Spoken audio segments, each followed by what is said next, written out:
So I almost feel like we're at the end of some sort of a series here, because recently we looked at the Legacy Breakdown, and then we looked at Menasor, but then we also looked at recently the BDT upgrade kit for Legacy Bulkhead, and then we looked at the first edition Bulkhead. So it only seems fitting, since we've been talking about Transformers Prime Bulkhead as a character and Breakdown as a character, that we kind of round out all of that with this guy. This is, thanks to our buddy Razor Bear, the Transformers Prime Japanese version of War Breakdown. And he's going to be our focus this time around in the latest GotBot True review.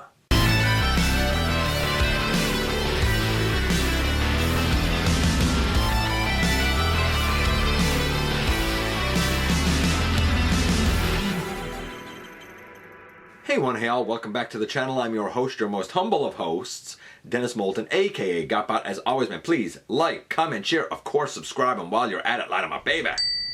Hit that notification bell, please. It helps me out a ton. It lets you know when content of all sorts goes up here on the channel.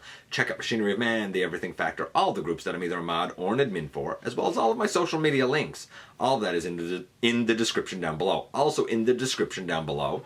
And if you're in a position to help the channel to grow, you can use the donate link. Check us out on Patreon. See what we have to offer to you through spring. Or of course hit the join button at any given time and become a channel member. And this is War Breakdown. It got released along with the Air Vehicon in North America in 2020, I want to say. And it might have been an Amazon exclusive set. I can't recall. But that version of Breakdown had a few deco differences than the Japanese version. Nothing major, and they're both great, but it was the first opportunity outside of Japan for fans that didn't import this guy to really get this mold. It was also used for Silas Breakdown with a different head. It was adapted, I think, for, I'm not sure if it was BotCon or if it was the Collector Club. There was like a green version of Megatron that this was used for. We're also going to talk about his Arms Micron partner that kind of makes his hammer fist, sorta. It's close enough. It's fine. It's close enough. I've heard that the shoulders are a bit wonky on this. Were they wonky on mine? Was that the case, or do I find them good? What do I think of this guy? Is he worth all the hype? Well, we're about to find out when we head over to the table and take closer look at this lad. And so we travel back to June 30th of 2012 in Japan, of all places, and this was the release of Transformers Prime War Breakdown. This was a large Voyager class offering that did come with the Arms Micron Zamu, who we will also look at. And it was a mold that was not released in North America by Hasbro. Apparently there was something about the cost of the molding or some such weird thing.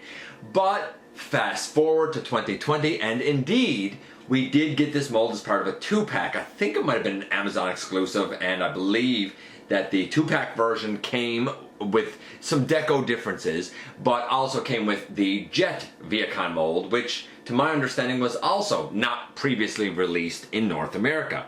I find this guy very interesting and kind of apropos now because, as urban legend has it, this version of Breakdown was originally going to be used as part of the Legacy Menasor rather than this version of Breakdown.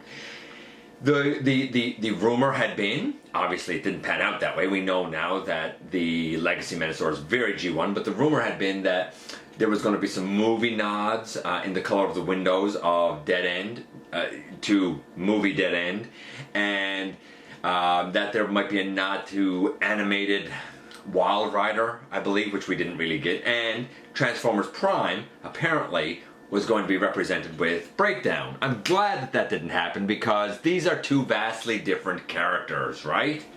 And we're actually going to start off very small here with Zamu, who is the Arms Micron partner for Breakdown. Technically, we did not see him in the cartoon. Technically, we did. It's very strange. So in Japan, they had like these extra segments. I can't remember what they're called now. Something like theater segments or something. It was weird. But the only time that we really, I guess, would have seen him in the main cartoon was whenever we saw Breakdown use his hammer, because in essence, this is Breakdown's hammer. I mean, that's what it is he turns into, right? Like there's the handle. There's the hammer, right? So I mean, it is what it is. To do the transformation, that goes up and kind of becomes a tail. That leg comes down, and this back leg here comes down. The front leg comes down, the other front leg comes down, and the head comes up, and we get a little rhino boy. Very, very similar to, say, G1 ram horn for the Autobots. He has one eye. He has a mono eye, which I think might be a sticker. I think everything on this guy is stickers. I don't know. I mean, for look of the guy, I guess we're gonna give him a 10. In terms of the transformation, again, I mean, it's simplistic, but it makes sense for an ARMS Micron. I dig it. I'm fine with it. I'm gonna give it a 10, I guess. And in terms of articulation, well, as a hammer, he's just a hammer. I suppose one could point to, you know, his handle being able to move, but in this mode, the two back legs are independently articulated forward and back. So you can make him walk. Same with front legs, forward and back independently articulated, and the head, I guess, can look down, sorta, kinda. Very limited articulation. I mean, it's a 2 or a 3. It's kind of like the Titan's Return, Titan Masters. Like, it's very limited for what it is, but at this size and for what it is, really, what would you expect? I think Zamu is an absolute success. Plus, our lad here is pretty shockingly versatile. He can go stuck in the top of the vehicle. As a matter of fact, he can fit in these two as well. He can fit in right here. By the way, I'm pretty sure that this is custom painted silver because I think the official is not silver, so I think that was painted silver by Razor Bear. Actually, it's slightly chipped. I might touch that up. But it could fit in there. It could fit back here. It could fit here. Now, here's the thing. You can fold the handle in, and the guy actually has a 5mm peg here and on the other side, so you can like stick it in on the side there. You can stick it on the side up here, or the way I like to do it, and probably the most out of the way to do it, if there's such a thing, is to stick the guy. Maybe I gotta do it this way. Yeah, is to stick the guy like in the tire on the back. So there's a ton of options about where you can put Zamu if you want to put him anywhere. For the record, this mold was also used in Japan as Swerve. It was used, I think, with like a retooled head and some different colors for like Silas Breakdown.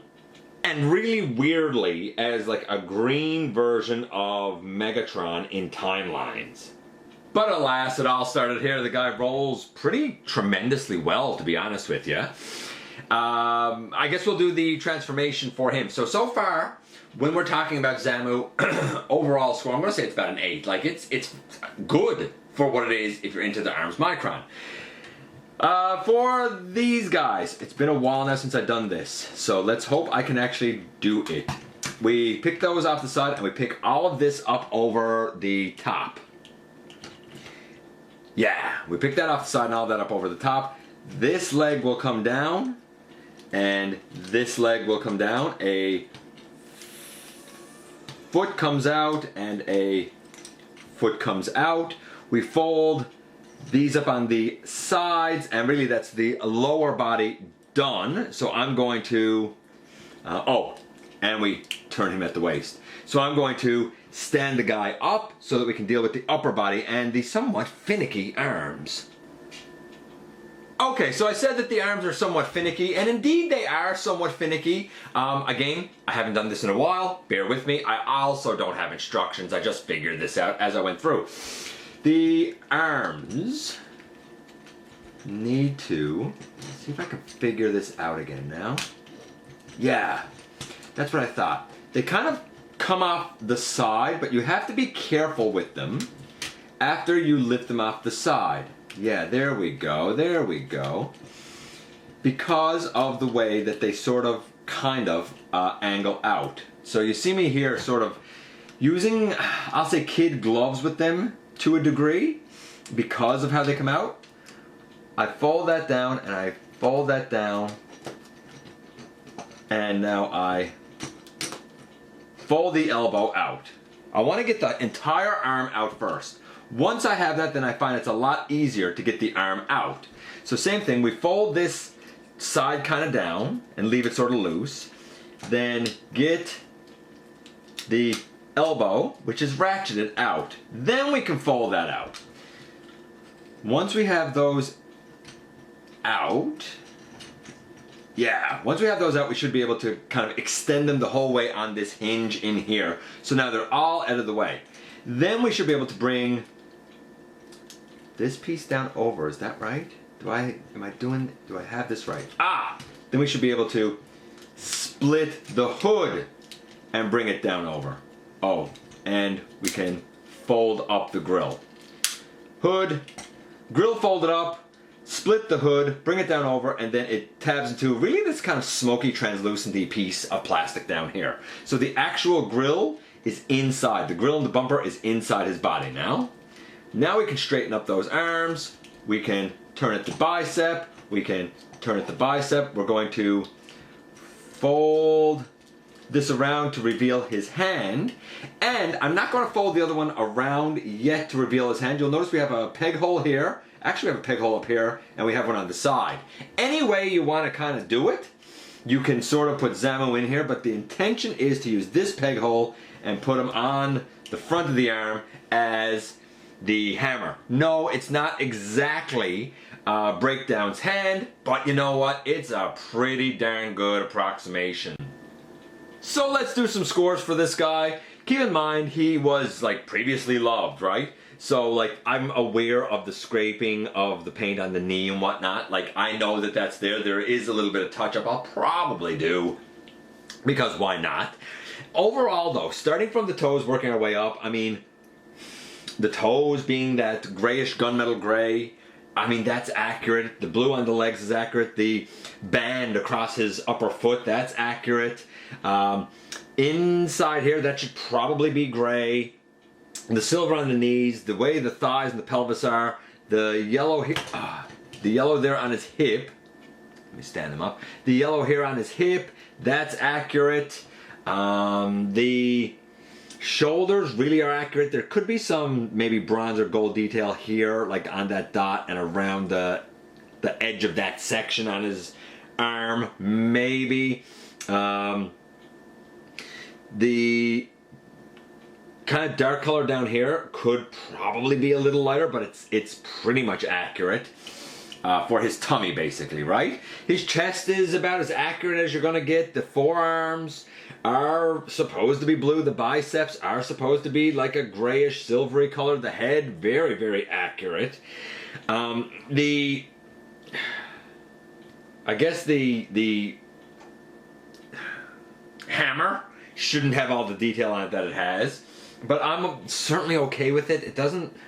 It's not a bad thing at all. I'm gonna say that this is a solid 9 for the look, honestly. Actually, I'm gonna bring that up on his back. I didn't have that brought all the way up on his back. There's one, by the way, there's one C-clip here too, so that's weird, but cool. Yeah, I'm gonna say a 9. The transformation, I think, is brilliant. It's involved, it's interesting. Be careful with it because of the arms, but man, he's so good. He's so good. I'm gonna say that so I'm saying the look of the guy's a 9, I'm saying the transformation is a 9, and I'm going to say the articulation, which we'll do next. But before we do the articulation, I do want to just show him next to his, who I would call his like I'm going to say his arch nemesis. Hold on, let me make sure I have this set up. That being first edition bulkhead, or this day and age, as of this recording, some people probably have the APC version of the first edition bulkhead, and honestly, the APC is tremendous. It's really good. So yeah, but we'll see this guy another time. Yeah, I mean, breakdown. So far, so good. 9 out of 9. What about the articulation on the guy? Well, we have a head that goes very little bit left and right, way up. I guess it can't really look down. The shoulder can go all the way around. I thought it could go all the way around. Yeah, all the way around. The shoulder pad moves. Sometimes you need to move it to get it out of the way.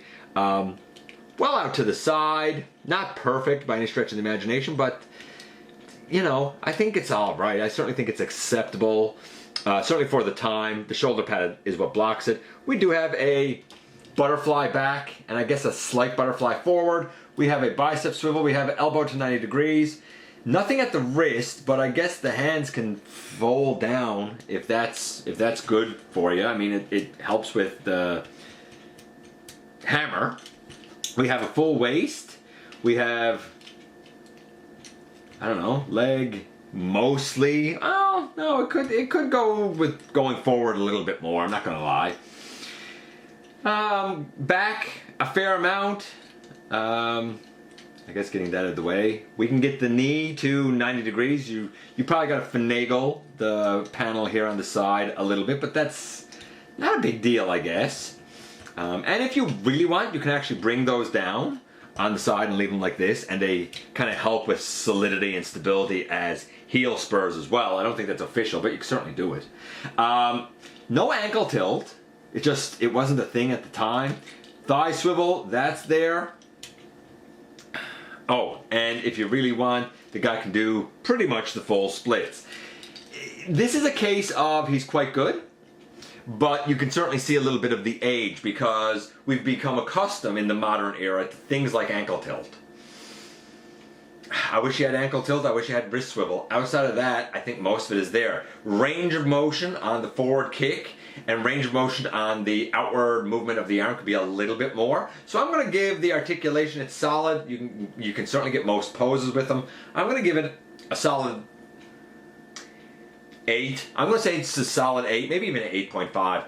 He was getting a 9, we're going to say an 8.5. Let's split the difference, let's say an 8.25. Overall, War Breakdown as a mold is hefty. It's solid, it's big, it's burly, it's bulky with a bunch inside, and it clocks in at about an overall score of 8.5. War Breakdown, though he might be aged by now, he was and still is pretty darn great. And here we are once again, and here he is. So, I prefer this as, let's use just the name Breakdown. I prefer this over the Combiner Wars and the Legacy. I know, not the same guy, I get it, and they're not the same guy. They might share the same name, but they're absolutely not the same guy. But this is far more enjoyable. The transformation is brilliant and beautiful. I am somewhat delicate with the shoulders because of what I've heard, and I would advise anybody to be, I don't even know if delicate is the right word, to be very present, cognizant, aware when you're moving the arms and moving the shoulders, just to make sure that you don't overstress anything and risk breakage. But it's engineered just fine as far as I'm concerned. The range of motion and articulation is pretty excellent. Whether you have this version or the version that was in the 2-pack is really irrelevant, or one of the other versions of this mold is really irrelevant. It's a great mold with pretty decent articulation. I mean, maybe it would be nice if the arm could go out a little bit more. I don't know. That's arguable, I suppose. I mean, an ankle tilt would be nice, but it wasn't a part of the mold at the time, though it could have been. It really could have been built in. Everything else that's here is a nice range of motion and pretty free-flowing, with 90 degrees of movement or more, I guess, really. Maybe the elbows are slightly under 90 degrees, but man, I don't know. I don't feel like I've had any issues, really, in getting poses with this guy that I've wanted.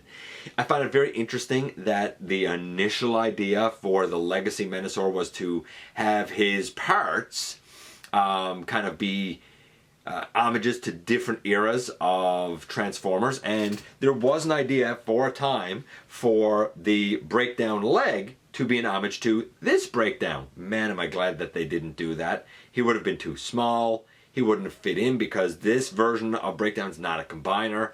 I will probably end up just renaming this guy as like War or War Dog or War Don or I don't know, something with that part in his name, because for me, the moniker of Breakdown will apply to the Stunticon. And you know me, I don't differentiate like I don't have a prime shelf and an animated shelf. I just have everything, right? Hence Universal Collision.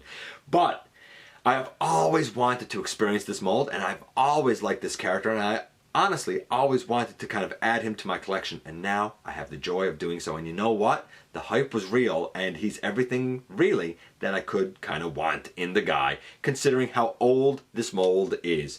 If I was to pick out any gripes at all, like I said, it would be an ankle tilt. Maybe it'd be nice if the shoulder could go out a little bit more, but as it is, it's just fine. Let me know what you think about either the Japanese version of Breakdown or the one that came in the 2-pack, or any other use of this mold. In other words, what do you think of the mold? I appreciate you guys coming by, giving me some of your extremely valuable time. I do know how important it is to you. If you're in a position to help the channel to grow, you can use the donate link. Check us out on Patreon, see what we have to offer to you through Spring, or of course hit the join button at any given time and become a channel member. Please don't forget to hit the subscribe button. Stick around, man. Have some fun with us here on the channel. And especially don't forget that somehow, some way, each and every single solitary day, you do make a difference in the world. And I look forward to the next time that you and I get together to have another visit, either in the live streams on Thursday nights at the stop motion premieres, or the old fashioned way, right here inside the videos.